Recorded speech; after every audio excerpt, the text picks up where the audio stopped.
Olá a todos! We are live. I'm back again, punctual as ever at 5 o'clock. So I'm just going to get started, make sure that all the live streams are working. I'll wait for a thumbs up from my team. Yes, we've got it. Perfect.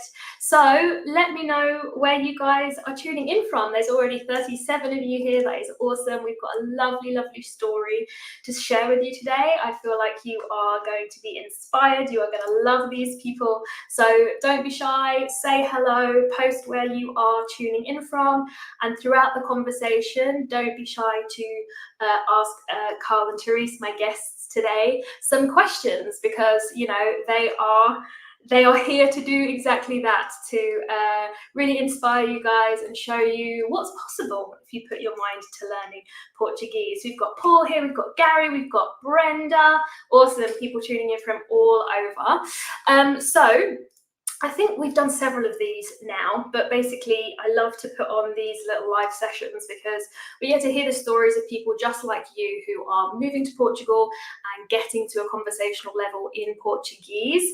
It really is a huge challenge, but it's not impossible. That's what I want you guys to take away from this session through this conversation with Karl and Therese. So we're going to talk all about their journey, where they started, where they're at now, and how they got there, because again, we want to encourage as many of you guys as possible to start learning, because it really does make a difference to the kind of life that you're able to live in Portugal, as these guys are going to share with us through their stories. So if you were tuning in, you probably do already know who I am, but in case you're wondering, I'm Liz. I'm the host of the YouTube channel Talk the Streets, and we focus on teaching practical Portuguese in plain English, but I'm also the creator of the Portuguese Pro program, which is an online course and community that will take you from saying your very first words up to having your first conversations with native speakers, which is how I met the fabulous Karl and Therese. So let's go ahead and add them to the stream so we can hear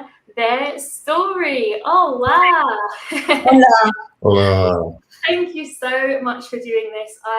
I remember when you joined us, I've been following your story because I thought you guys had such a great story and great goals to work towards with your Portuguese. We're going to hear all about that. Obviously, I know you well, but the people watching don't. So would it be okay to start with just a little introduction to who you are and why you guys decided to learn Portuguese? Oh, sure. We started thinking about our retirement right before the pandemic, and like everybody, we had to put that on hold for a while. But it was even before that. It was 11, 12 years ago. We spent part of the summer in Lisbon, in Alfama, here where we live now, and we loved it. We loved the people. We loved the food. The language was pretty daunting. Lisbon's easy. Almost everybody here speaks English that's in the business or the tourist community. But there's a big difference between being a tourist and being a resident. And there was a very big gap for us. It had been a really, really long time. It felt like till we got it going. But in January of 2023, we were downsizing and packing and trying to figure out how we were going to make the jump. And like everybody, we went on YouTube and we came across and we found your Talk the Streets, and it was fun. And Awesome. So we started there. How about you? Awesome. And what was it about this? You said it yourselves. Lots of people speak English in Lisbon. Why did you guys decide it's actually important for us to learn Portuguese? Did you feel like it was going to make a difference? Oh, absolutely. Because, in retiring and moving here, we didn't want to be, for there to be kind of a wall between us and our neighbors. We wanted to have a true immersive experience. And for me, that definitely meant being able to talk to people and my wife pretty quickly. I'm a singer, and Therese pretty quickly started looking for a group for me, and it just so happened it was like perfect timing that I was able to audition for them, And then I walked into the room, my first rehearsal, and there I am with, 60 or 70 people. Mhm. And I'm one of maybe 2 or 3 people who was English speaking, and everybody else was Portuguese. And it was overwhelming and a huge challenge to, because there's a certain sense of like, are you playing at this whole business of living here, or are you serious about really like making it your home and becoming I mean, we'll never be Portuguese, obviously, but being a neighbor, being part of the community. I love that. I remember so clearly when you told us that, my ambition is to join a choir when we're in Lisbon and to sing in Portuguese. We're going to see some pictures of that and hear about that a little bit further on. But I was amazed at how quickly you actually did that. So when you first started learning, what were the kind of obstacles you were coming across? Because I'm sure people who are listening today are going to be like, well, this is a problem and that's a problem and this is too difficult and this is very frustrating, and you probably had the same thoughts. What was difficult? Therese, you mentioned you hadn't learned another language for 30 years. No. What were the kind of tricky things that you came up against in the beginning? Well, to the American ear, to my ear, Portuguese is a very difficult sound to copy. And of course, we're in Lisbon. So on top of Portuguese, we're in a metropolitan environment where people speak very, very quickly. And, as we were trying, we were definitely trying. We were, following YouTube. We were pantomiming and trying to throw some words together, but it wasn't really coming together. I said 30 years ago, our daughter was born in Russia. So I had learned some Russian in high school, college. We did a little bit of French, a little bit of German, but this immersive piece we hadn't done yet. So it got pretty daunting, and I was kind of sad about the fact it was winter, it was raining, that we weren't really part of a community. And Talk the Streets, I just thought about this. It kind of brought that together, the community and having some kind of a structure, because for us, intent wasn't enough. Sure, we wanted to, but just really didn't know how to get it going. Watching the YouTube videos, they're fun, but after you get past those simple situations, then and somebody actually speaks back to you. Yeah. Lost. You've seen that look. Yeah, absolutely. Well, yeah, let me know, guys, in the comments if you can relate to this. The Portuguese do speak very fast. It's not easy to just pick up. Lots of people think they're gonna, well, I'll just get there and then I'll just pick it up through some kind of osmosis. It's just gonna work. And it is a little bit trickier than that. But you guys were able to turn it around. What were kind of some of the first breakthroughs that you had when you did start working with us? What were the things that you felt were working to actually go, oh, hang on a minute, this is starting to make sense? And I know, Karl, for you, that was kind of happening in your choir practice, right? Oh yeah, definitely, of course, one of the early lessons, right, is when you start to learn numbers. And I was like serious about practicing my numbers and really being able to distinguish between, the page numbers. Yeah, and then when we were in rehearsals, little by little, I started to realize, okay, that's what he's saying, because the director, I mean, he's just going lickety split, giving all kinds of directions. But after a while, I was able to say, okay, I know what he's saying. And at first everybody had to tell me what page we were on. And then at a certain point, I could be the one to say, 47. Mm-hmm. And there we were. So. Oh, remember the first word that you learned when you were there? When you came in on the wrong beat? Or you were singing with the sopranos, right? And you learned the word everyone. Oh, right. Yeah. Like, when he would say juntos, like all together. All right, now I come back in. And then you knew not to sing when it was just the ladies, and then there's Karl's booming voice. And bases is baixos. Yeah. Oh, great. Okay, so you know now when to sing and when to let the ladies take over. That's right. awesome. That's awesome. And I know, Therese, you mentioned for you it was the pronunciation, right? Being put on the spot to submit something for our pronunciation workshop. Oh, yeah, that was, I was just looking back at the comments in the community on Talk the Streets, 7, 8 months ago. One of you have the lessons and everything is very much to our schedule, which is great because we have Karl's vocal schedule. We have various groups that we belong to.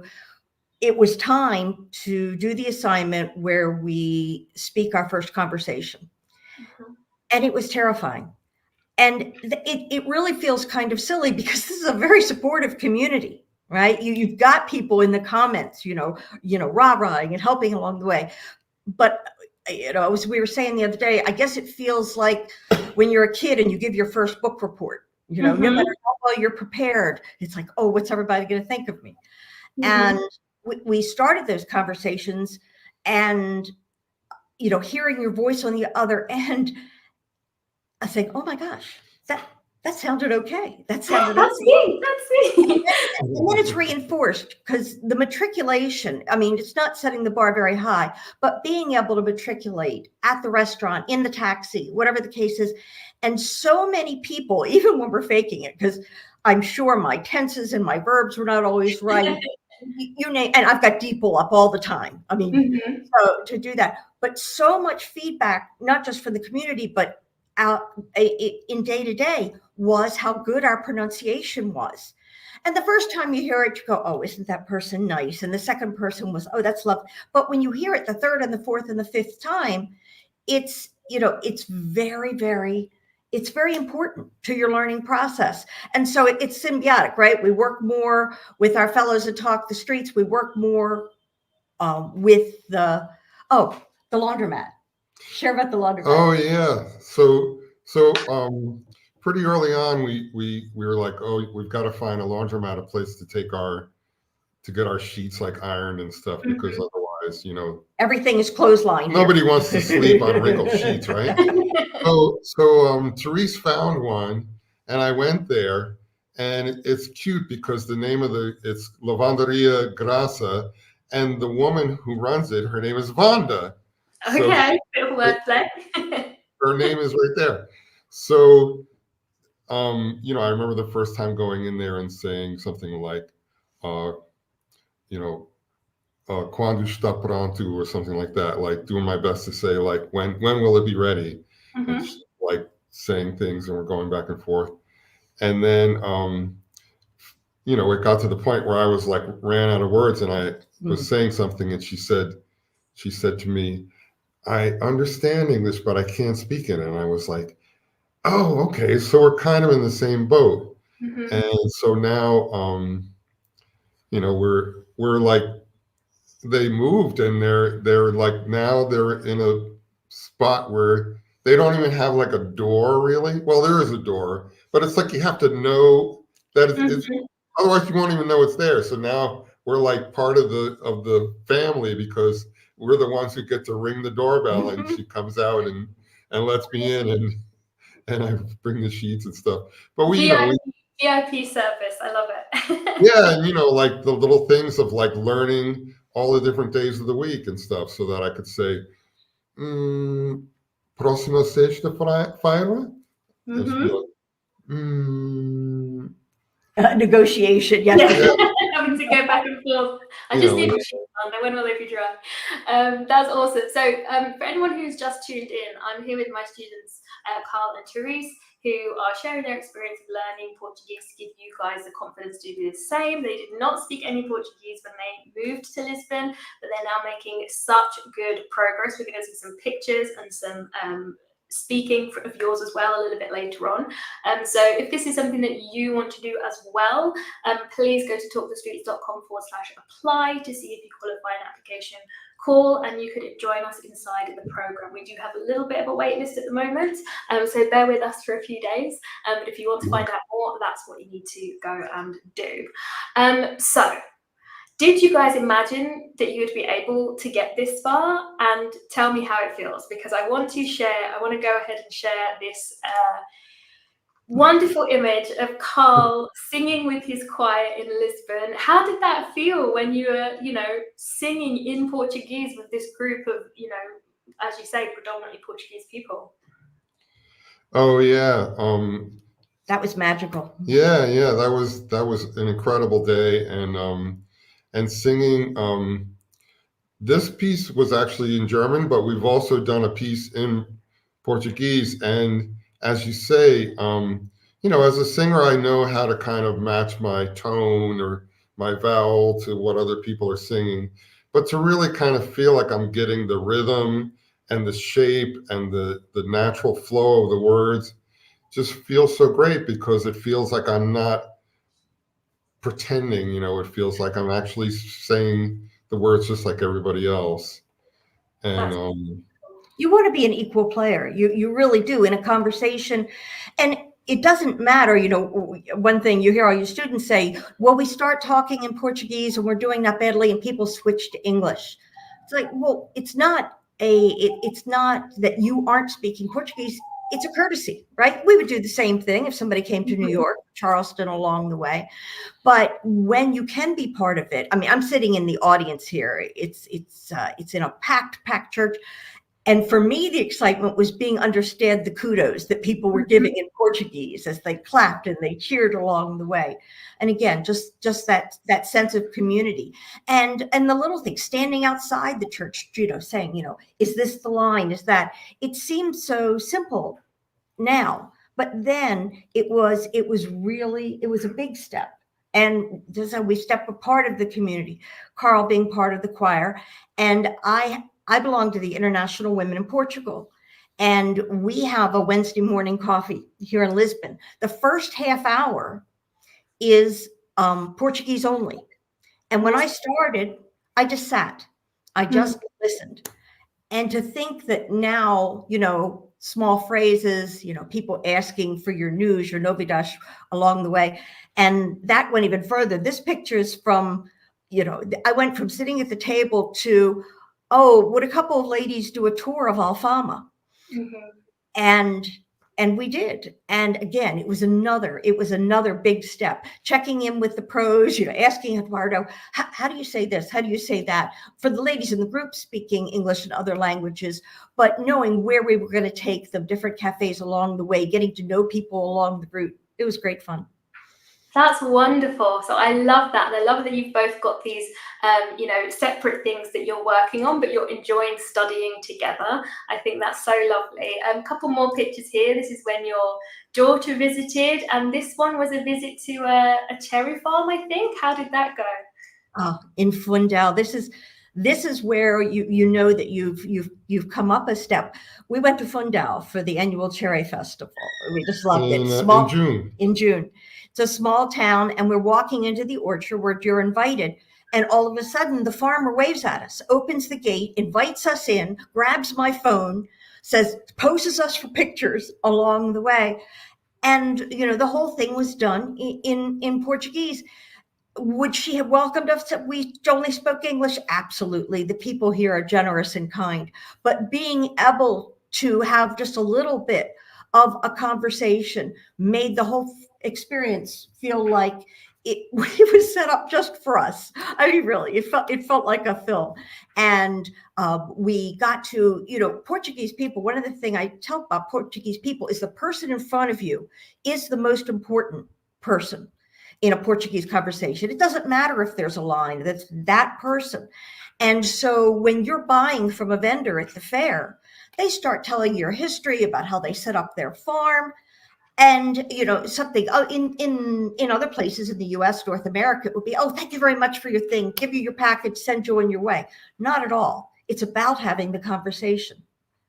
I love that. That's so lovely. And yeah, I remember you referred to it as kind of like the next level of experience you can have, right? Because, you know, obviously it's a country that's very used to welcoming tourists, and you can have that kind of surface level interaction. But as you say, especially when people have pride in their work that they want to show you, like a farm or a winery or something like that, to be able to hear the history and get to know them is really, really special. So yeah, it gives me goosebumps. I'm so proud of you guys.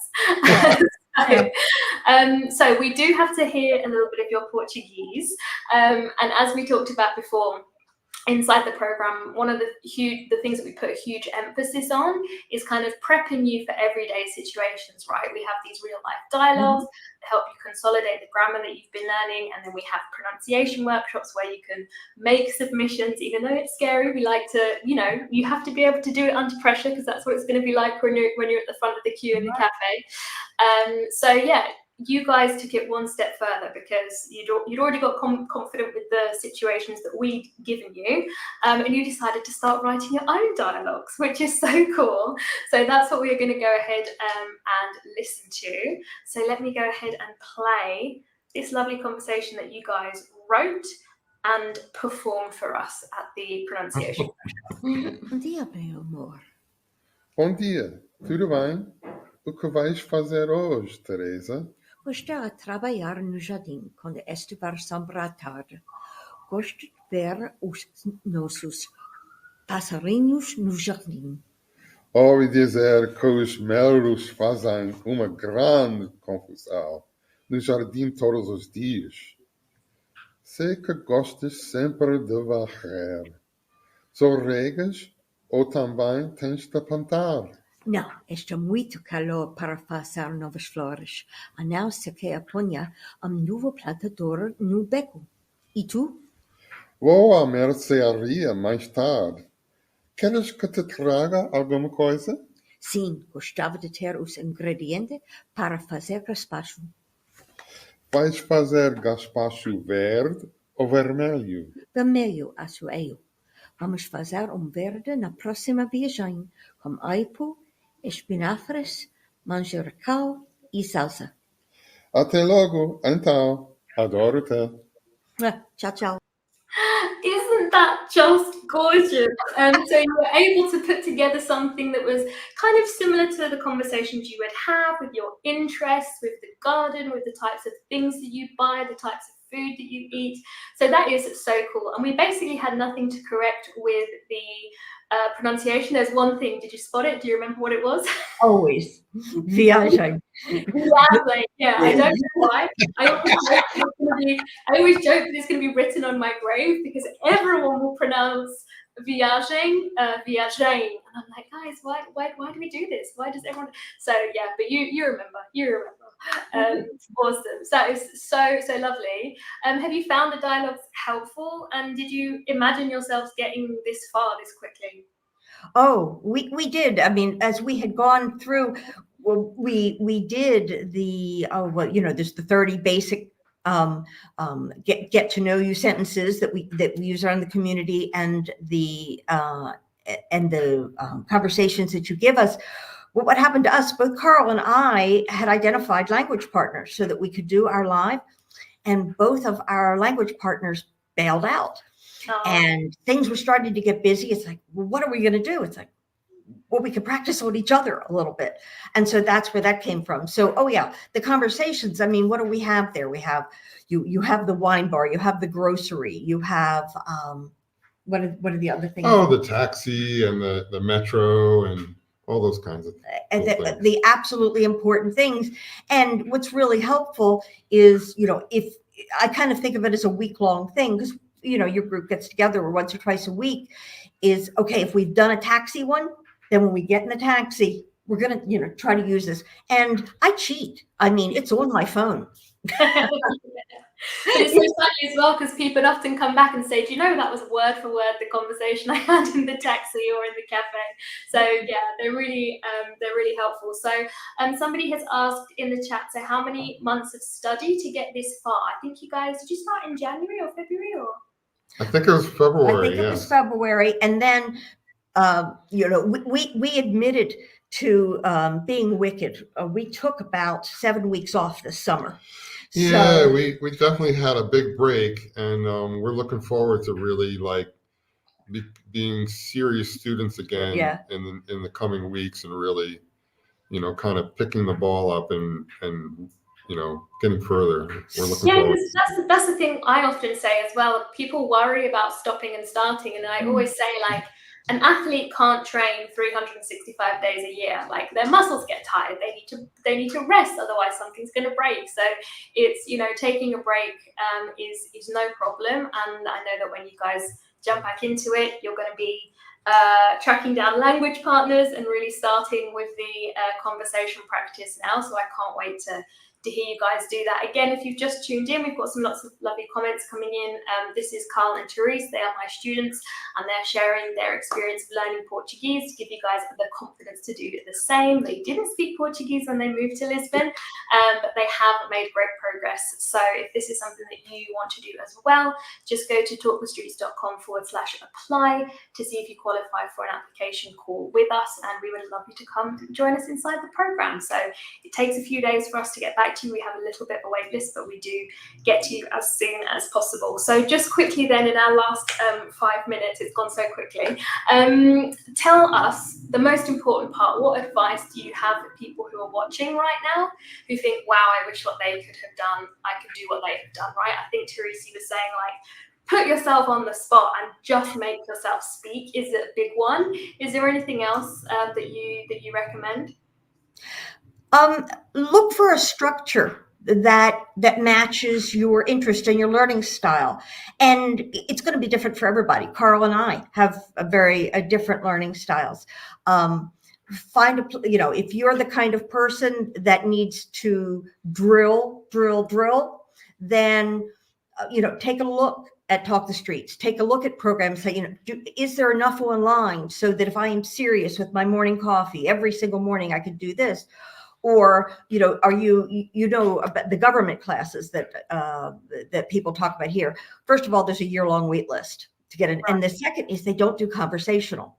The job is to prepare you to pass the level 2 exam. And that's great. And you should. And it's on the step to residency.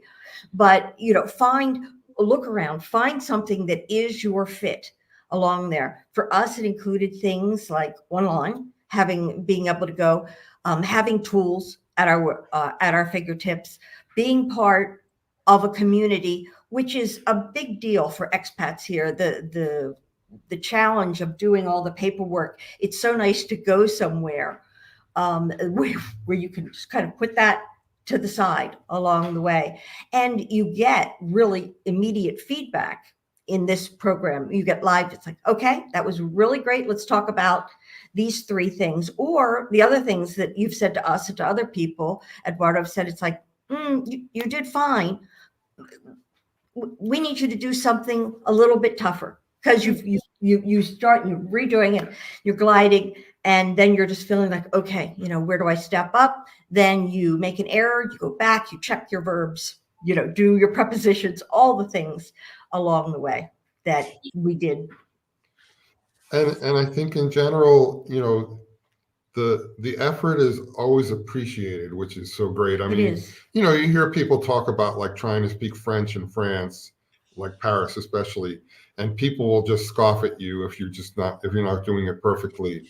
Yeah. That's certainly not the case here in Portugal.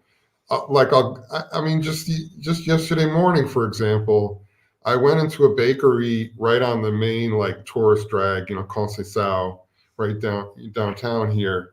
And, they don't expect anybody to speak Portuguese because it's all tourists that come in. But, when I bought my loaf of bread and I turned to the young lady and I said, obrigado, and a big smile came over her face, You didn't say gracias. That's right. That's right. No. It takes so little. It takes so little to make a connection here. It's such a generous country that it makes us want to do more. And, when you get to the point where you're ready to do more sentences and make your grammar more perfect, then it's great to have a touchstone. And at least that's what we found with Talk the Streets. And, we look forward to it. I hear you also, you started intermediate level also, right? Ooh, coming soon. Yes. Yeah. Yeah, we've been doing a pilot program, and we're very excited to show everybody how it went. It's coming to an end now, so yeah, we'll be sharing that. But yeah, I really like what you said about actually having someone who's going to push you, because I also think it can get you can get not lazy, but it's easy to just do a bit of Duolingo and like be like, yeah, I'm studying Portuguese, but like really. So I think that's a really good thing. So Ali has asked, what do you think the first step should be? I mean, for us, it's pronunciation, right? Oh, absolutely. It's pronunciation. Very, very. I think it's such a smart idea to start with the pronunciation, because the sounds are so unfamiliar, and to really start to have a feeling for that, I think you got to start there. And work from real life.